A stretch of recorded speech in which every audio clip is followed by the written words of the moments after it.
See, we've allowed freedom to move into lunacy. We've allowed freedom to move into absolute lunacy. The only way to stop it is to stand up and be courageous and say something about it. Not going to lay down and capitulate while this foolishness goes on. There's been too much sacrifice and service in our past for us to be the generation that says, well, you know, I don't want them to say something bad about me. I don't want them to call me a homophobe and a bigot. So I'm going to just keep my mouth closed because I don't want no trouble. Imagine where you would be if somebody else didn't want no trouble. Imagine where this nation would have been if the men at Bunker Hill didn't want no trouble.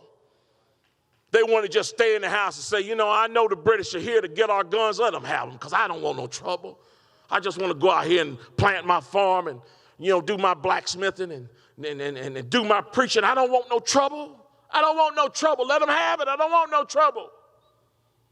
Imagine what it would have been like when the Democrats, and yeah, I call them the Democrats, decided they were going to make their own nation because they didn't like our Constitution. Does that sound familiar to you? Imagine what it would have been like if Americans had said, well, no, I ain't going to do nothing about that because I don't want no trouble. I don't want them saying that I'm a Negro lover, and I don't want nobody saying nothing about me. Imagine if the men at Gettysburg hadn't been there and Fredericksburg hadn't been there. Imagine what would have happened, my God, if when the Japanese had come here and bombed Pearl Harbor. If Americans had cowered and said, no, we can't go to war. Remember what happened the last time we went to war?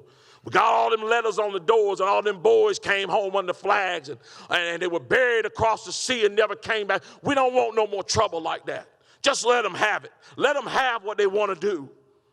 We got to deal with them Nazis. No, we don't want no trouble. Imagine what would have happened if we had just watched the communists continue to take nation after nation and hadn't stood up in Korea because we didn't want any trouble. Hadn't stood up in Vietnam because we didn't want any trouble. Hadn't stood up during the Gulf War because we didn't want any trouble. And hadn't stood up after 9/11 because we didn't want any trouble. See, trouble is good. Trouble is good. Yeah, it is. It's good. Sometimes it's good to run dead into it. Because when freedom is at hand, when freedom is being threatened, it's a call. It's a call to run towards trouble.